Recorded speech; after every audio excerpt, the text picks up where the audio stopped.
Hi friends, the garden എന്ന YouTube ചാനലിലെ പുതിയൊരു വീഡിയോയിലേക്ക് എല്ലാവർക്കും സ്വാഗതം. അപ്പോൾ നമ്മുടെ ഇന്നത്തെ വീഡിയോ എന്ന് പറഞ്ഞാൽ ഒരു പ്ലാന്റ് കെയർ വീഡിയോ ആണ്. അപ്പോൾ വീഡിയോയിലോട്ട് പോകുന്നതിന് മുമ്പായിട്ട് എനിക്ക് കഴിഞ്ഞ ദിവസം നമ്മുടെ ഒരു സബ്സ്ക്രൈബർ കുറച്ച് ഗിഫ്റ്റായിട്ട് പ്ലാന്റ്സ് ഒക്കെ അയച്ചു തന്നിട്ടുണ്ടായിരുന്നു. അപ്പോൾ പ്ലാന്റ്സ് ഒക്കെ ഞാനിപ്പോൾ കാണിച്ചു തരാം. അപ്പോൾ ഫ്രണ്ട്സ്, ഇതൊക്കെയാണ് കേട്ടോ നമുക്ക് ഗിഫ്റ്റായിട്ട് കിട്ടിയ പ്ലാന്റ്സ്. അപ്പോൾ നമുക്കിത് അയച്ചു തന്നിരിക്കുന്നത് കണ്ണൂരുള്ളൊരു ഇൻഡോർ ഷോപ്പാണ്. 8 petals എന്നാണ് അവരുടെ ആ ഒരു ഷോപ്പിൻ്റെ പേര്. മാത്രമല്ല അവർക്ക് ഇൻഡോർ പോട്ട്സ് ഉണ്ട്, കുറേ കളക്ഷൻസ്. പിന്നെ അവർ ഈ ഇൻഡോർ ഗാർഡൻസ് ഒക്കെ സെറ്റ് ചെയ്ത് കൊടുക്കുന്നതാണ്. പിന്നെ പുറത്തുള്ള ലോണ് അങ്ങനെയുള്ള കാര്യങ്ങളൊക്കെ സെറ്റ് ചെയ്യുന്ന ആൾക്കാരാണ്. അപ്പോൾ നിങ്ങൾക്ക് ഗാർഡൻ സംബന്ധമായിട്ടുള്ള എന്തെങ്കിലും പ്രൊഡക്ട്സോ അങ്ങനെ എന്തെങ്കിലുമൊക്കെ ആവശ്യമുണ്ടെങ്കിൽ, പ്ലാന്റ്സ് ആവശ്യമുണ്ടെങ്കിൽ ഇവരൊന്ന് കോൺടാക്ട് ചെയ്താൽ മതി. അപ്പോൾ കോൺടാക്ട് ചെയ്യാനുള്ള ഡീറ്റെയിൽസ് മൊത്തം ഞാനിവിടെ സ്ക്രീനിൽ കൊടുക്കാം. ഇല്ലെങ്കിൽ എൻ്റെ ഡിസ്ക്രിപ്ഷനിൽ അവരുടെ ലിങ്കും കാര്യങ്ങളെല്ലാം പ്രൊവൈഡ് ചെയ്യുന്നുണ്ട്. അപ്പോൾ ആവശ്യമുള്ളവർ കയറി കോൺടാക്ട് ചെയ്യുക.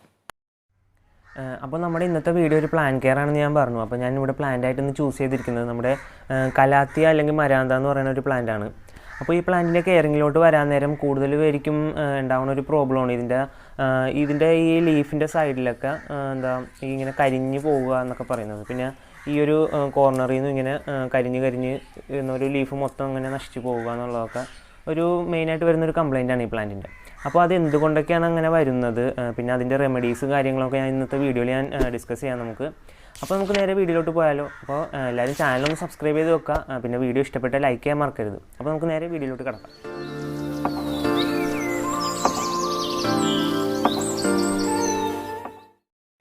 അപ്പോൾ ഞാൻ ആദ്യം തന്നെ എനിക്കിവിടെയുള്ള കുറച്ച് പ്ലാന്റ്സിൻ്റെ കളക്ഷൻസ്, ഈ കലാത്തിയ അല്ലെങ്കിൽ മരാന്ത എന്ന് പറയുന്ന ഈ പ്ലാന്റിൻ്റെ കുറച്ച് കളക്ഷൻസ്, അധികമൊന്നുമില്ല. ഇപ്പോൾ ജസ്റ്റ് ഈ ഒരു അടുത്ത് തുടങ്ങിയിട്ടുള്ളൂ ഇതിൻ്റെ കളക്ഷന് കളക്ട് ചെയ്യാനായിട്ട്. അപ്പോൾ ആദ്യം കുറച്ച് 2-3 ഉണ്ടായിരുന്നു. അപ്പോൾ ഞാൻ ഈ നേരത്തെ പറഞ്ഞ പോലത്തെ പ്രോബ്ലംസൊക്കെ ഉണ്ടായിട്ട് പിന്നെ അങ്ങനെ ഈ പ്ലാന്റിനോടൊരു ഇഷ്ടം ഉണ്ടായിരുന്നില്ല. പിന്നെ പുതിയ കുറേ വെറൈറ്റീസൊക്കെ കണ്ടപ്പോൾ അങ്ങനെ ഇപ്പോൾ കളക്ട് ചെയ്യാൻ തുടങ്ങിയിട്ടുണ്ട്. അപ്പോൾ അതിൻ്റെ പ്രശ്നങ്ങളൊക്കെ എന്തൊക്കെയാണെന്ന് മനസ്സിലാക്കി അത് പരിഹരിച്ച് വരുന്നുണ്ട് ഇപ്പോൾ. അപ്പോൾ ഞാനിവിടെ ചെയ്തിട്ട് സക്സസ് ആയ കാര്യങ്ങളാണ് നിങ്ങളിലോട്ട് പങ്കുവെക്കാൻ ഇന്ന് ഉദ്ദേശിക്കുന്നത്. അപ്പോൾ ഞാൻ ആദ്യം ഇതിൻ്റെ കളക്ഷൻസ് ഇവിടെ ഉള്ളത് ഞാൻ കാണിച്ചു തരാം. അപ്പോൾ ഈ ഇരിക്കുന്ന 2 പ്ലാന്റ് അവസാനമായിട്ട് വാങ്ങിയ 2 പ്ലാന്റാണ്. ഇപ്പോൾ ലാസ്റ്റ് കൂടെ കൂട്ടിയ 2 പേരാണ്. അപ്പോൾ ഇതിൻ്റെ നല്ല ഒരു പാറ്റേണും പിന്നെ ഈ ലീഫിൻ്റെ അടിയിലത്തെ ഒരു മജന്ത ഷെയ്ഡും നല്ല രസമാണ് അത് കാണാനായിട്ട്. പിന്നെ അപ്പുറത്തിരിക്കുന്ന പ്ലാന്റ് ആയാലും അതിൻ്റെ ആ ഒരു വെയിൻസിൻ്റെ സ്ട്രക്ചറും ആ ഒരു ചെറിയ ഗ്രീനിഷ് കളറിലെ ആ വെയിൻസിൻ്റെ ആ കളറും ഒക്കെ നല്ല ഭംഗിയാണ് നേരിൽ കാണാനായിട്ട് തന്നെ. പിന്നെ ഈ കാണുന്ന ഈ ഒരു ചെറിയ പ്ലാന്റും ഇവിടെ ആദ്യം ഉണ്ടായിരുന്നതാണ്, പിന്നെ അത് നഷ്ടമായി പോയി. പിന്നെ ഇപ്പോൾ രണ്ടാമത് വാങ്ങിയതാണ് ഈ കാണുന്നത്. ഇപ്പോൾ ഈ കാണുന്നത് നല്ലൊരു മിനിയേച്ചർ ടൈപ്പാണ് കേട്ടോ. അതൊരു ചെറിയ ചെറിയ ലീഫായിട്ടുള്ളതാണ് ഈ കാണുന്നത്. ഇപ്പോൾ നിങ്ങൾ നേരത്തെ കണ്ടതും ഇപ്പോൾ കാണുന്ന ഒരു വെരിഗേറ്റഡ് ടൈപ്പ് നല്ല തിക്കായിട്ട് വളരുന്നതാണ്. പിന്നെ ഈ കാണുന്നത് നല്ലപോലെ തിക്കായിട്ട് ലീഫ് വരും ഇതിന്. പെട്ടെന്ന് തന്നെ കുറേ ഇളപ്പുകളൊക്കെ വരും. നല്ലൊരു ഷെയ്ഡുമാണ് അതിന്. പിന്നെ ഈ കാണുന്നത് സെബ്രീന എന്ന് പറയുന്ന ഒരു വെറൈറ്റിയാണ്. ഇത് പണ്ട് കാലങ്ങളിൽ നമ്മുടെ വീടുകളിലൊക്കെ ഉള്ളതാണ്, പക്ഷേ ഇപ്പോൾ കുറച്ച് ഡിമാൻഡ് കൂടിയിട്ടുണ്ട് ഇതിന്. ഇപ്പോൾ ഈ കാണുന്ന വെറൈറ്റി എന്ന് പറഞ്ഞിട്ടുണ്ടെങ്കിൽ നല്ല നാരോ ലീഫായിട്ട് നല്ല ലോങ് ആയിട്ട് വരുന്ന ഒരു പ്ലാന്റാണ്. ഇതിൻ്റെ സ്റ്റെമ്മുകളെന്ന് പറഞ്ഞിട്ടുണ്ടെങ്കിൽ ആ ഒരു ലീഫ് വരുന്നത് തന്നെ നല്ല നീളത്തിൽ ഇങ്ങനെ ചട്ടിയിൽ നിന്ന് വന്നിട്ടാണ് ലീഫുകളൊക്കെ ഉണ്ടാകുന്നത് തന്നെ. ഇത് വേറൊരു വെറൈറ്റിയാണ്. ഇതിങ്ങനെ ബ്രാഞ്ച് ചെയ്തിട്ടാണ് ഇതിൻ്റെ ലീഫൊക്കെ വരുന്നത്.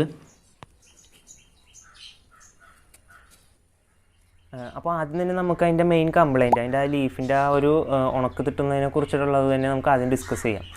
അത് മെയിനായിട്ട് വരാൻ കാരണം എന്ന് പറഞ്ഞിട്ടുണ്ടെങ്കിൽ നമുക്ക് ആദ്യമേ ഈ പ്ലാന്റ് നമുക്ക് ആദ്യമേ തന്നെ പോട്ട് ചെയ്യുമ്പോൾ തന്നെ ശ്രദ്ധിക്കേണ്ടതുണ്ട്.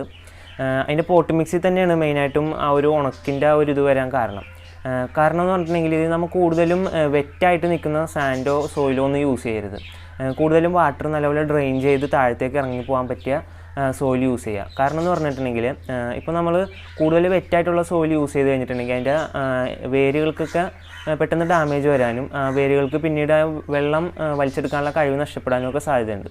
അപ്പോൾ അങ്ങനെ വന്നു കഴിയുമ്പോൾ പ്ലാന്റിന് ആവശ്യമായിട്ടുള്ള വെള്ളം കിട്ടില്ല. അപ്പോൾ അങ്ങനെയാണ് ഇതിൻ്റെ ലീഫിൻ്റെ സൈഡിൽ നിന്നൊക്കെ ആ ഉണക്ക് തട്ടാനുള്ള കാരണം. വേറൊരു കാരണം എന്ന് പറഞ്ഞിട്ടുണ്ടെങ്കിൽ വെള്ളം തീരെ കുറഞ്ഞു പോകുമ്പോഴും ആ ലീഫിൻ്റെ സൈഡിൽ നിന്നൊക്കെയുള്ള ഒരു കരിയലൊക്കെ വരാൻ സാധ്യത കൂടുതലാണ്.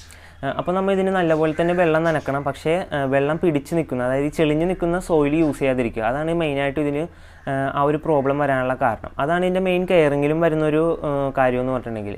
അപ്പോൾ നമുക്ക് ഇതിൻ്റെ പോട്ടിങ് എങ്ങനെ ചെയ്യാം, എന്തൊക്കെ ഇതിന് പോട്ട് മിക്സിലേക്ക് യൂസ് ചെയ്യാം എന്നുള്ളതൊക്കെ നോക്കാം. അപ്പോൾ നമുക്ക് പോട്ട് മിക്സിനായിട്ട് ഇതിന് യൂസ് ചെയ്യണമെന്ന് പറഞ്ഞിട്ടുണ്ടെങ്കിൽ നമ്മുടെ സാധാ ഗാർഡൻ സോയിൽ, അതായത് നമ്മുടെ മണ്ണ്, നമ്മുടെ ഗാർഡനിലേക്ക് യൂസ് ചെയ്യണ മണ്ണ്, പിന്നെ അതിൻ്റെ കൂടെ കുറച്ച് കൊക്കോപീറ്റ് ചേർക്കാം.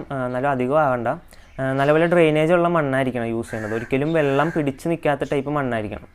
പിന്നെ അതിൻ്റെ കൂടെ നമുക്ക് പെർലൈറ്റ് എന്ന് പറയുന്ന ആ ഒരു വെളുത്ത ഒരു ബോൾ പോലത്തെ ആ ഒരു പൊടി ഉണ്ടല്ലോ, അത് യൂസ് ചെയ്യാം. അത് നല്ലപോലെ ഡ്രെയിനേജിനും പിന്നെ ഇതിന് സോയിലോട്ടുള്ള എയറേഷനും ഒക്കെ നല്ല ഹെൽപ്പ് ചെയ്യും. അപ്പോൾ റൂട്ട്സിൻ്റെ ഒക്കെ നല്ല ഗ്രോത്തൊക്കെ നല്ലപോലെ കൂടും.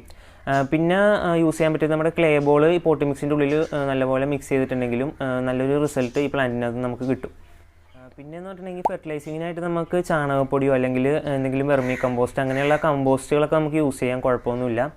അത് പോട്ട് മിക്സിൻ്റെ കൂടെ നമുക്ക് മിക്സ് ചെയ്ത് യൂസ് ചെയ്യാം. പിന്നീട് നമുക്ക് ആവശ്യം വരുന്നുണ്ടെങ്കിൽ മുകളിൽ നിന്ന് കുറച്ച് ചാണകപ്പൊടി അങ്ങനെ എന്തെങ്കിലുമൊക്കെ ഇട്ട് കൊടുക്കണതുകൊണ്ടും കുഴപ്പമില്ല. അപ്പോൾ നമുക്കിനി വാട്ടറിങ്ങിൻ്റെ കാര്യത്തിലോട്ട് കിടക്കാം. അപ്പോൾ വാട്ടറിങ്ങിൻ്റെ കാര്യം ഞാൻ നേരത്തെ ആദ്യമേ പറഞ്ഞ പോലെ തന്നെ വാട്ടറിങ് നമ്മുടെ വെള്ളം തന്നെ കൂടിക്കഴിഞ്ഞിട്ടുണ്ടെങ്കിൽ നമ്മുടെ ആ ഒരു റൂട്ടിന് ഡാമേജ് വരാനും പിന്നെ ആ റൂട്ടിന് എന്താ പറയുക വെള്ളം എടുക്കാനുള്ള കഴിവ് നഷ്ടപ്പെടുകയും പിന്നെ ആ ചെടിക്ക് ആവശ്യത്തിനുള്ള വെള്ളം കിട്ടാണ്ട് വരുമ്പോൾ ആദ്യം പറഞ്ഞ ആ ഒരു ലീഫിൻ്റെ ആ പ്രോബ്ലങ്ങളൊക്കെ കണ്ടുവരുന്നുണ്ട്. അപ്പോൾ നമ്മൾ വെള്ളം നനയ്ക്കുമ്പോൾ വളരെ സൂക്ഷിക്കണം. ഇതിൻ്റെ ടോപ്പ് ലെയർ ഡ്രൈ ആകുമ്പോൾ ഒരു 1 ഇഞ്ച് നമ്മുടെ ഹാൻഡ് ഒന്ന് ഡിപ്പ് ചെയ്ത് നമ്മുടെ ഫിംഗർ ഒന്ന് ഡിപ്പ് ചെയ്ത് നോക്കാം. എന്നിട്ട് വളരെ ഡ്രൈ ആണെന്നുണ്ടെങ്കിൽ മാത്രം ഇതിന് വെള്ളം കൊടുക്കാം. പിന്നെ കൂടുതൽ വെള്ളം ഒഴിച്ച് കഴിഞ്ഞിട്ടുണ്ടെങ്കിലും എന്താ പറയുക നമ്മുടെ പോട്ടി മിക്സ് നല്ലപോലെ ഡ്രെയിനേജ് ഉണ്ടെങ്കിൽ അത് താഴത്തേക്ക് അങ്ങനെ പോയിക്കോളും.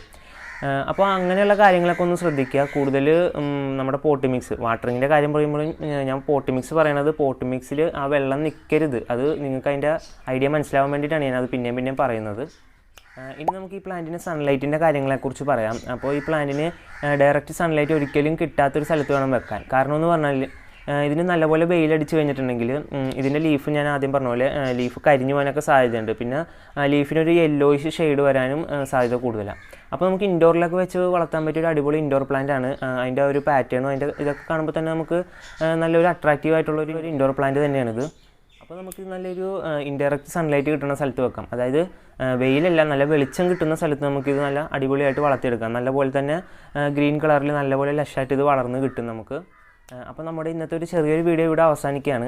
അപ്പോൾ ഞാനിന്ന് ഇതിന് മെയിനായിട്ടും കൂടുതൽ പേർക്കും വരുന്ന ഒരു പ്രോബ്ലം ആയിരുന്നു ആ ഒരു ലീഫിൻ്റെ സൈഡ് കരിയണത്. അതൊക്കെ ഇവിടെയും ഞാൻ ആദ്യം ഞങ്ങളിവിടെ വളർത്തുമ്പോഴും ഈ ഒരു പ്രശ്നം ഉണ്ടായിരുന്നു. എന്താ പറയുക അതിൻ്റെ സൈഡിൽ നിന്നൊക്കെ നല്ലപോലെ ലീഫ് കരിഞ്ഞ് വരുന്നിട്ട് പ്ലാന്റ് മൊത്തമായിട്ട് തന്നെ നശിച്ചു പോകുന്ന ഒരു പ്രോബ്ലം ഒക്കെ ഉണ്ടായിരുന്നു. അപ്പോൾ പിന്നീടാണ് അതിനെക്കുറിച്ച് കൂടുതൽ തിരക്കിയപ്പോൾ അതിൻ്റെ പ്രശ്നങ്ങളും എങ്ങനെയൊക്കെ അത് പരിഹരിക്കാമെന്നൊക്കെ അറിഞ്ഞത്.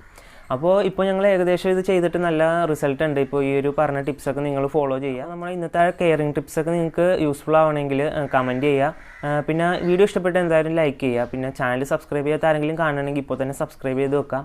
അപ്പോൾ നമുക്കിനി അടുത്ത വീഡിയോയിലൂടെ അടുത്ത ആഴ്ച കാണാം. അതുവരെ എല്ലാവർക്കും ഗുഡ് ബൈ.